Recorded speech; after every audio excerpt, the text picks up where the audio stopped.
to Melam TV, dear our listeners and our followers on social media, YouTube, Melam TV Kenya, Facebook, Melam TV Kenya. This is your first segment of political dynamics, where we are seated in Hamisi, specifically Shamahoko, where we have a discussion that is based on various issues that we shall present to you. As highlighted before, we will be discussing issues based on youth representation and engagement. We will have a discussion based on the issues to do with the CDF and projects allocation. We will also discuss the issues to do with agriculture and health. And we will conclude the discussion based on the guest's view on what they stand for as regards to the leadership and the management of issues within AC. In our studio today, we will be able to focus our discussion based on Article 10 of our Constitution, which is about the principles of governance. In Article 10, the Constitution provides that all the state officers, state organs, and public officers need to subscribe to specific articles and provisions of national governance and leadership. In particular, as a leader, as a state officer, you are required not only just to believe in what the Constitution provides, but also to hold into account of what you, as a leader, can be able to offer. We believe that in this discussion, and more that shall come thereafter, that the young people and the citizens, and in this case, the residents of Hamisi, will have something to share and to give out as regards to governance.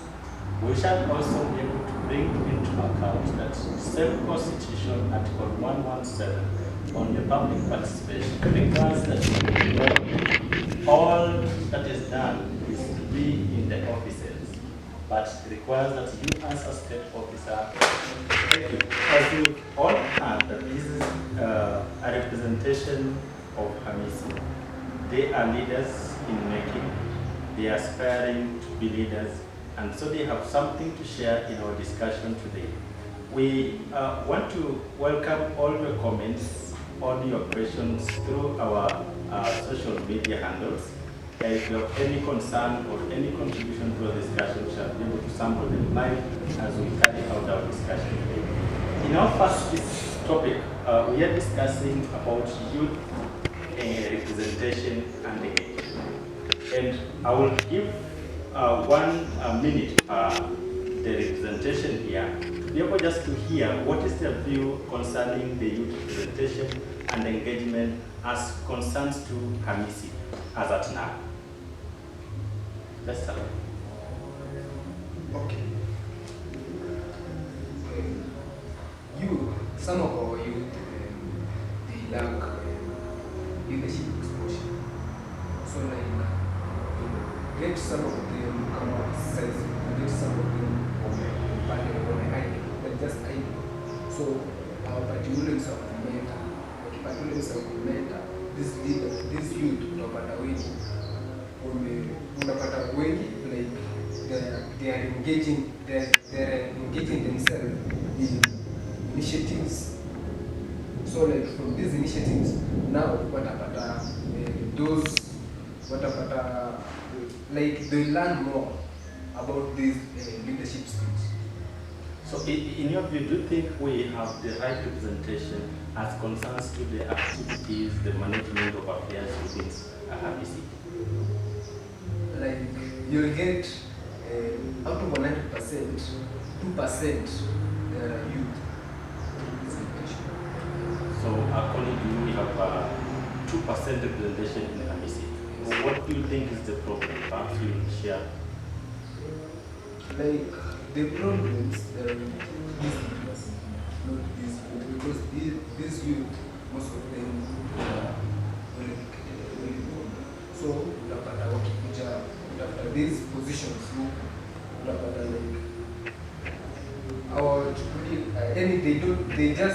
they don't take these youth in a these opportunities.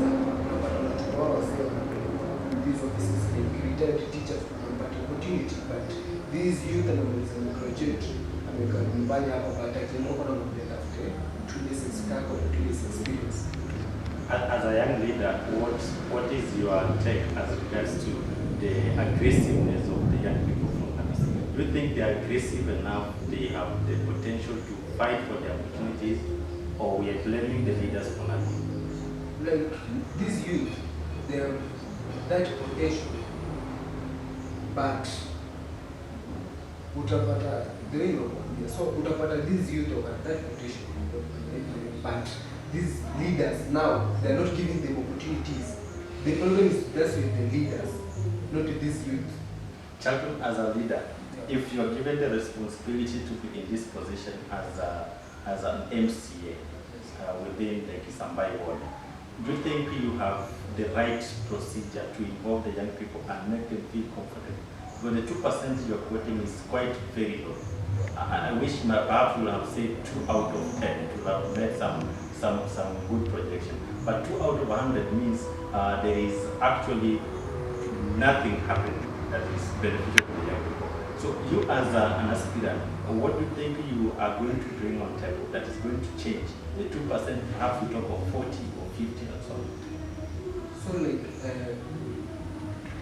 my first agenda this In power, and they are ready to be represented well in the leadership structure within Hamisi and beyond. Thank you. I think the youth have been ignored. They are always used during elections and dumped immediately. These guys are sworn in. During an election period, they'll be used to distribute posters, they'll be used to heckle, they'll be used to attack even other aspirants, they'll be used to abuse other aspirants on the wall, using ghost accounts and other WhatsApp accounts. But when these leaders eventually win the elections, they forget it. They start looking for those cartels who maybe finance their elections. Because we all know in Kenya, especially in Hamisi, elections is about money. They will ask you how much money do you have. So, and you realize that youths do not have money. So they will use our energy and dump us after winning. So there is, I think, youths have been ignored at Hamisi. Sioni kama kuna vijana wamewekwa.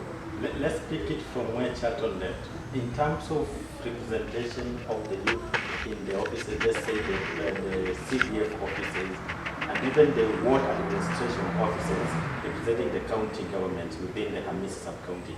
Out of the 7 wards that we have, do you think we have a good percentage of the young people who are represented in these offices? And if there is enough percentage, what is their contribution? Do they deserve those positions? Kuna vijana wamewekwa pale, lakini ukiangalia vijana wengi wao ni watu wa wakubwa, so wamewekwa hapo kuleta ile picha ya kijana, lakini sasa kwa utenda kazi kuna watu wanafanya hiyo kazi. Umeona? So kama kijana saa hii ukitaka kazi kama kwa Hamisi kama CDF office, angalia vijana wenye wako hapo, sitawataja. Ukiwaangalia utapata wako na uhusiano wa kinasaba na hawa wakubwa. Unanipata? So yule kijana wa ground, yule wa chini hayuko hapo. Watu wenye wako hapo ni their proxies wenye wana represent other people. Okay. Looking at the population distribution of Hamisi, in terms of the age, the youthful age that we have in Hamisi, out of the total population, you find that the youth account for about 46% of the youth in Hamisi. That means that the number of the youth, if you calculate numerically, it's more than 40,000.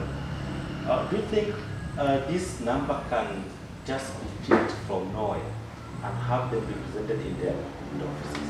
Because we will say the leaders have picked 1 or 2, but then what is the modalities of picking? Are the young people such in a way that competent to be put for representation, or what is the problem? So one, the youth don't believe in themselves. If a youth today decides to vie for a position, you will be fought by fellow youth. It is the youth who will start frustrating that person. That's why you see in Castro Bongo's team, we have ensured that the youths are at the center stage. You know, Castro is still a youth. He's a young man. Kijana mdogo sana, kuna miaka anakaribia 40. Huyu ni kijana mdogo sana. So huyu kijana Castro, si still a youth. Bado kuna hizo interests za vijana. So unapata vijana inafaa jishike kwake. Lakini ukiangalia watu wengi wenye wanampiga vita, unapata ni vijana wenzake. So ni vijana wanapiga vijana. Name calling, body shaming and all that. Okay, maybe perhaps you remind us the name of, as we pick from there. He says that vijana wanajipiga vita wenyewe. Do you agree? To an extent, okay, sorry, I'm Kevin Maizi. To an extent, yes.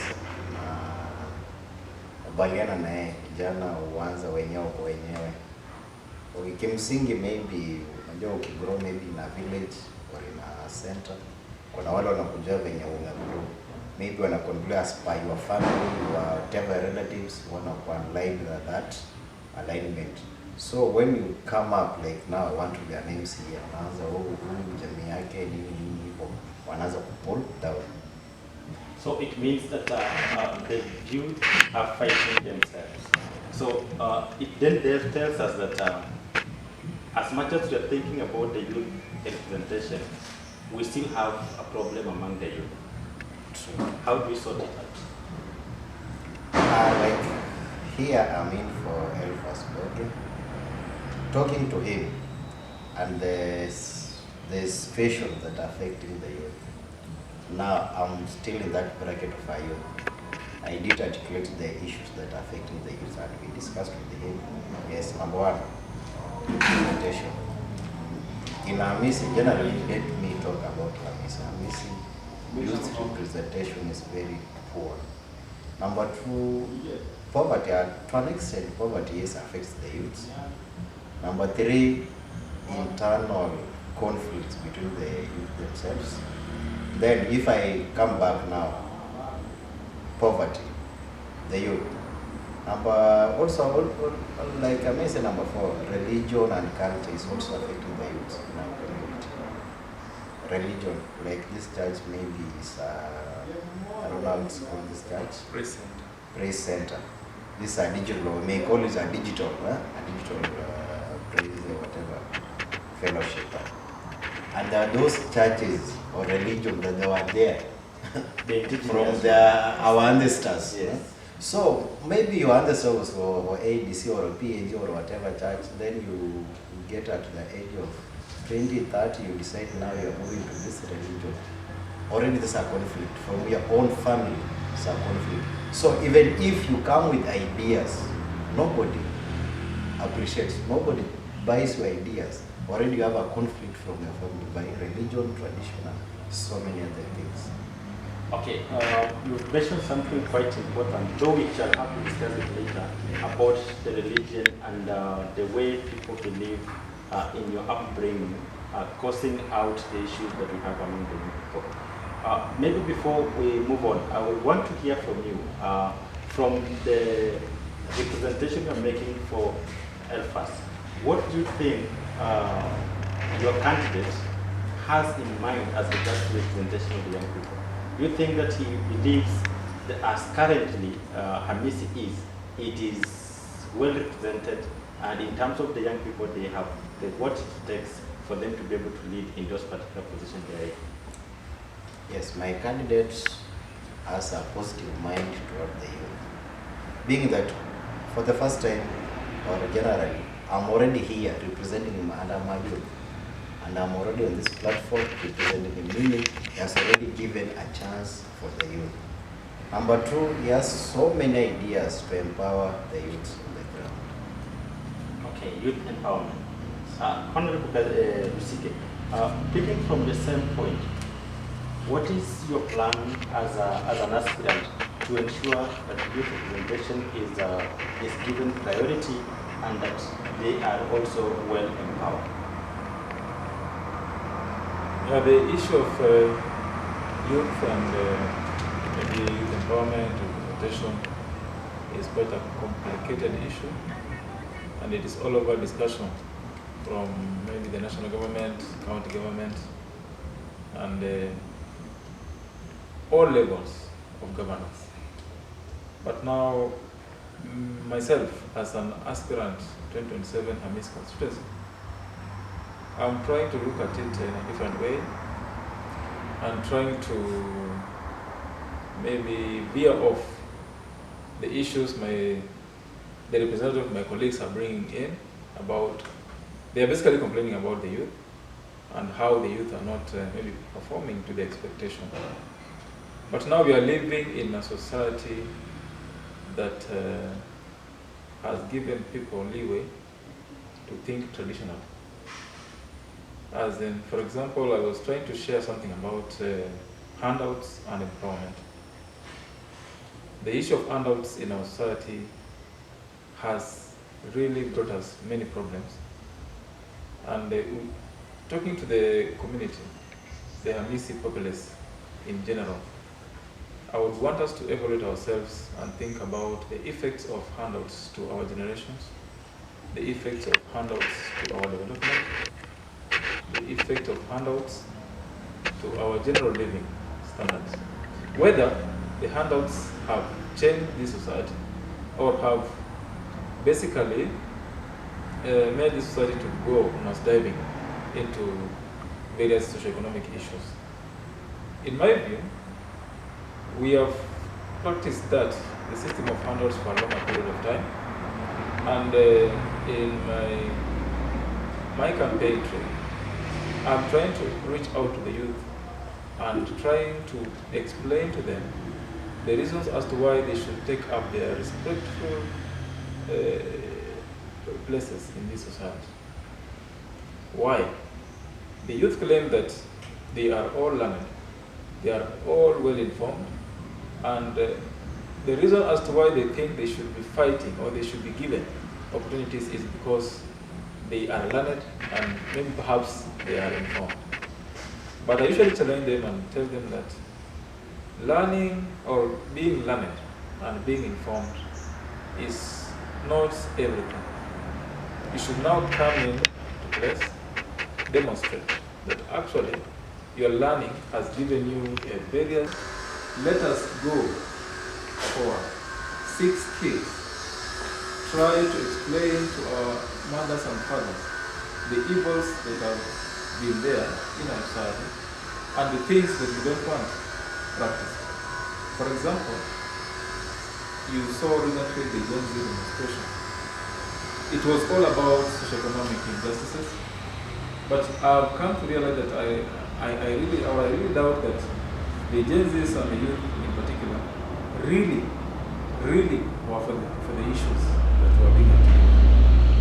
And when I talk to them, I convince them that can we guys look different? Can we guys be able to maybe explain to our parents that this is what we really want and why we want it done this way? So, education is there, we are trying to do it. We're trying to bring on things like sports. We are engaging in sports, so many activities. Like last year I had a tournament, the first edition.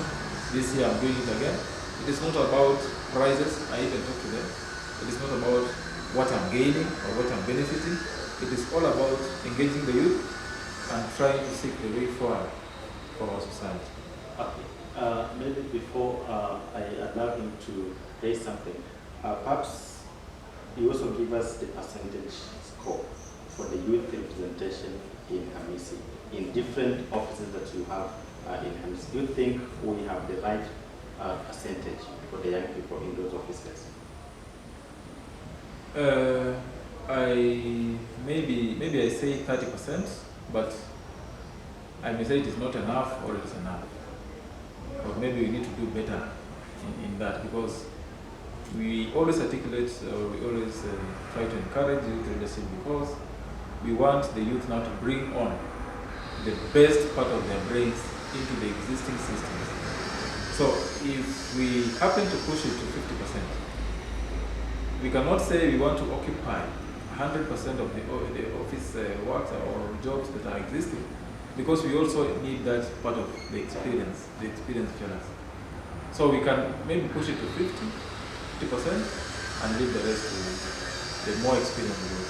As I allow you to pick up on what you have said, I want you also to make a combined statement. Honorable Lucido says that the young people in Hamisi are banning on education, that they are in school, they have the skills and they have the information. But now that is not enough. As you did, what do you think ought to be maybe perhaps the need to change in regards to the belief of the young people that they are informed and they deserve an opportunity? Thank you. So I think here the leaders do not understand what empowerment is. The youth themselves do not understand what empowerment means. So some believe that empowerment is when you call mheshimiwa na anakutumia kakitu. No, so that is empowerment. Ukisikia mtu atakwambia mbona unasupport mzako? Adui kitu bwana, hata za bando, adui kitu. No. So two, they think, some leaders think that wakileta tournaments, watoto wacheze wapige mpira hivi, then wagawane shilingi 200 because at the end of the day team iko na watu wangapi? 15, si ndio? Hizi kwa 15 karibu 30 hivi na subs na managers na everything, si ndio? Alafu mmeshinda, mmepewa 10,000. Divide na hawa. Haya, tournament ya 2 days italeta change gani kwa huyu? No.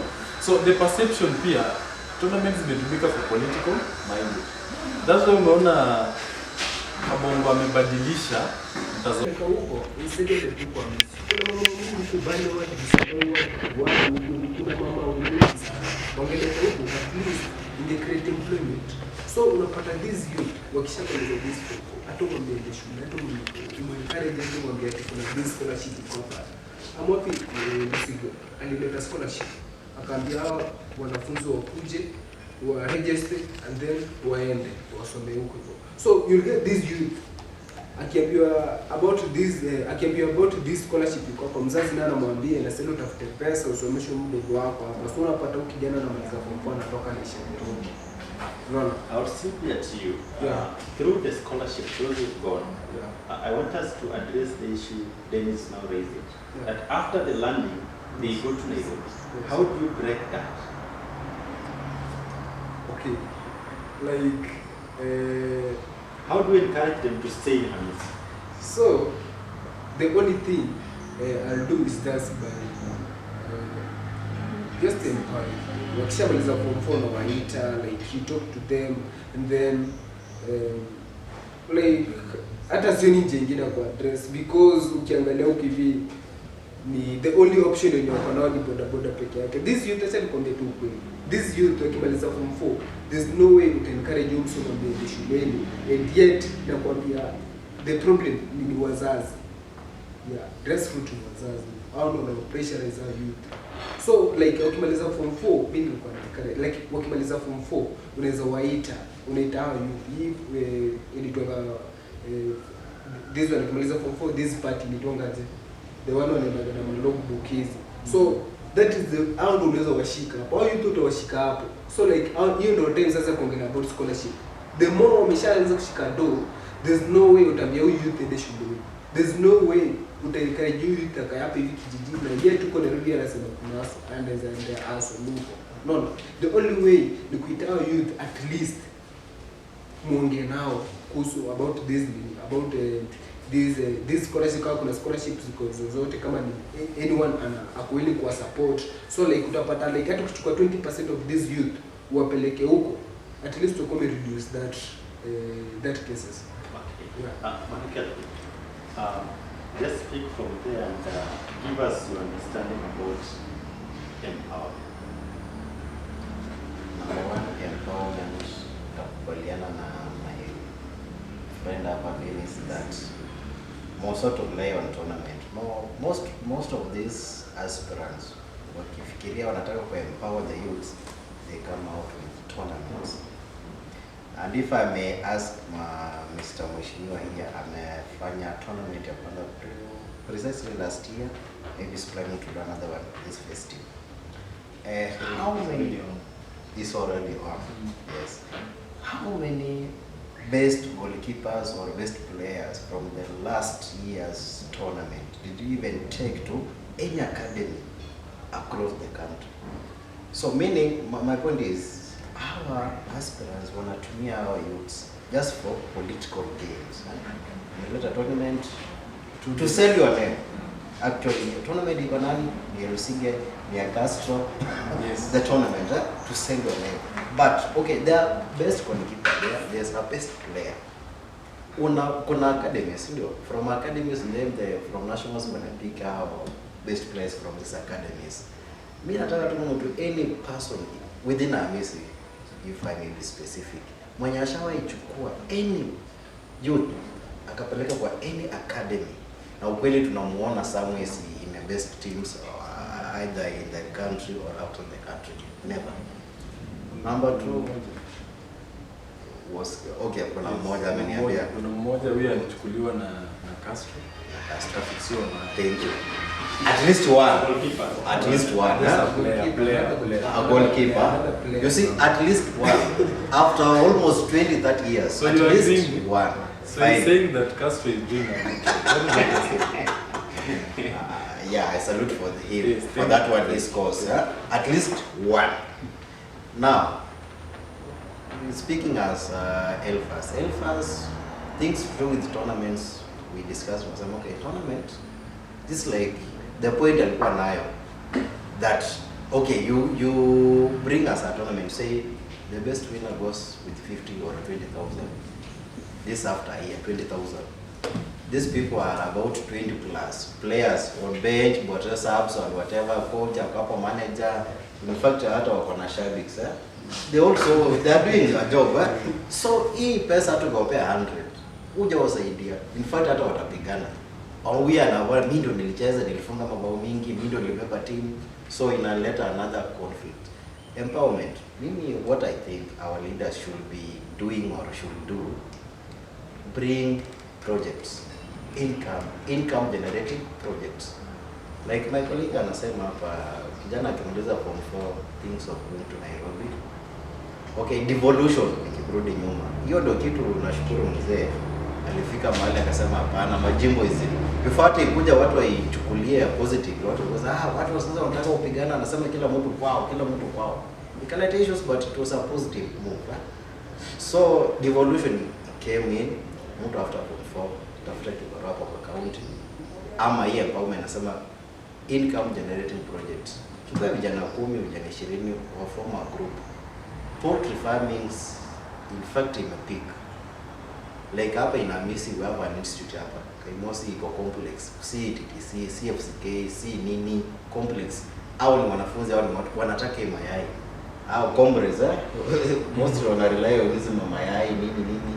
Chukua vijana waweke na group, wape poultry farming, wengine wape mboga upande huko, wengine hata cows. Mapikipiki ziko hapa Hamisi mingi sana. Okay, nikirudi kwa hiyo anasema poor leadership. In fact, mimi nakumbuka some years back, Kibaki was in power that time. It was proposed, kulikuwa na factory ilifai kuja hapa kwa assemble pikipikis na baiskeli in Hamisi. Mimi na masikio yangu nikasikia kabisa ikakuja hata kwa magazeti, lakini kitumia. Yeye ndo anasema ya nini hata high court. Ilifai kwa hapa Hamisi. In fact, ingekuwa sahi like kwa mfano tu kwenye hii institute zimedevelop. Almost every homes hapa Cheptulu watu ni landladies and landlords. Tunataka vitu kama hizo, but because of poor leadership. Hata university ilikuwa ilienda first time ilikuja. Ikakuwa karibu inaenda, watu wakakuja nini political local, tunashukuru watu fulani wenye mimi sitaki kukutaja sana kwa coach of that. Wakafuatilia ndio iko hapa. But poor leadership ina miss. So youth walk out of the bracket. Na nikisema youth mambo na toa that mambo ya kwenda Nairobi ni ila tu our leadership. Alafu tena youth wenyewe, they're not even ready to grab these chances. Youth wako tu, like sasa itisha forum hapo, we want to discuss this. Hawatakuja. So the problem starts by the youth themselves. Thank you. Bwana Lusige, you have mentioned about the tournaments, and you initiated a tournament in progress. Yes. I just wanted to address how unique is your tournament, and how of benefit is it going to help us be able to see the young people not only just identifying their talents, but also giving them a platform to nurture and become much better. And maybe in that connection, being an aspirant and you decide to be a member of parliament, do you have a specific number of academies for sports in Hamisi that you can be able to say Hamisi has 1, has 2, has 3, or has none? If it has none, what is the structure that you have in mind to be able to ensure that this tournament gives us not only the winners, but also the best talents to be nurtured for prosperity? Yeah, thank you. Maybe the first thing I would want to say about the comments of the representative of my colleagues here is somehow I can term them very theoretical. But I have been in the field for some time. The issue of tournament, it depends with each and every candidate how you want to see it or how you want to view them. My first tournament, we did it the Lusige Ogare Challenge Cup, and it was all about talent. Yes, we decided that we said with my technical team that we cannot be playing football from December to December. Whereby when December comes, is when we politicians come into the field and start deploying our troops. We say that we have a tournament to empower you. From April, August, we don't have anything like that. So we were coming up with a situation whereby we are able to identify this talent. We are able to have a continuous engagement about tournament. And what we are even planning is to come up with a league, the Hamisi League, that can run a full year, so that we engage this youth as per or effectively.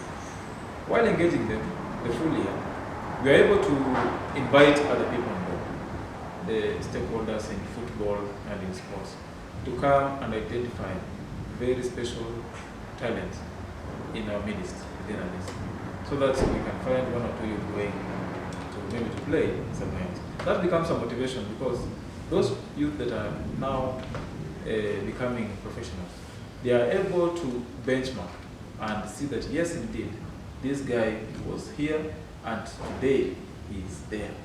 You get? Now, it is also, I'm using these tournaments also to engage the community for social development in terms of mental health.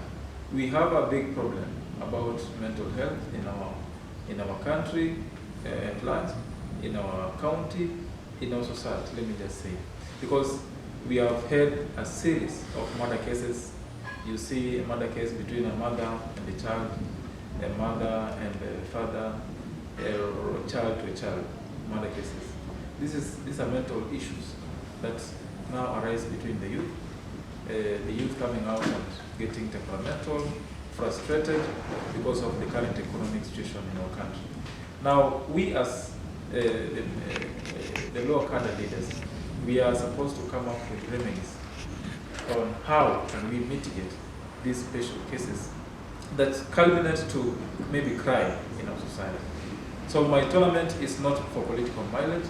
My tournament is specifically for the community engagement and the wellness of the community. This tournament not only affects the youth, it also gives space and time to our elderly people or any other interested person who would want to come and watch or relieve his or her stress factors by watching a very exciting football matches.